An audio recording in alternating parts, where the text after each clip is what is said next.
আসসালামু আলাইকুম বন্ধুরা, আজকে বাংলাদেশ বেতারের মোটর গাড়ি চালক কল্যাণ সমিতির পক্ষ থেকে ইফতারের আয়োজন করা হয়। উপস্থিত ছিলেন বাংলাদেশ বেতারের প্রধান প্রকৌশলী মহোদয়।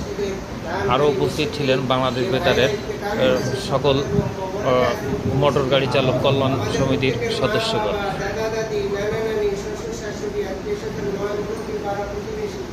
সহপাঠী সহকর্মী বন্ধুবান্ধব পরিচিতিজন যারা খবরবাস হয়েছে সকলের খবরে গায়ে ফরিয়াদ আপনার দরবারে রব্বুল আলামিন সকল খবরবাসীকে মেহেরবান করে কিয়ামত পর্যন্ত মাফ করে দিন। আল্লাহ কবরকে জান্নাতের টুকরো বানিয়ে দিন, জান্নাতের বাগিচা বানিয়ে দিন। কিয়ামতের মাঠে কঠিন সময় কঠিন মুহূর্তে আল্লাহ আপনার আরশের নিচে ছায়া পাওয়ার তৌফিক দিন। আমার নামার ডান হাতে পাওয়ার তৌফিক দিন। আপনার হাবিবের হাতে হাউস কাউসারের পানি পান করে জান্নাতুল ফেরদৌস নসিব করে দিন।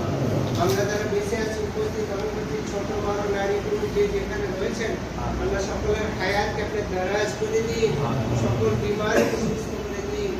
রব্বুল আলামিন সকলের নেক নিয়াতগুলোকে আপনি কবুল করে নিন। সকল প্রকার বদ নিয়াত বদ আমল বদ খাসলাত পরিত্যাগ করার তৌফিক দিন। হালাল উপার্জনের বরকত দিন, হারাম থেকে বেঁচে থাকার তৌফিক দিন। আপনার রহমত দ্বারা প্রত্যেকের জিন্দেগিকে আপনি পরিপূর্ণ করে দিন। সকল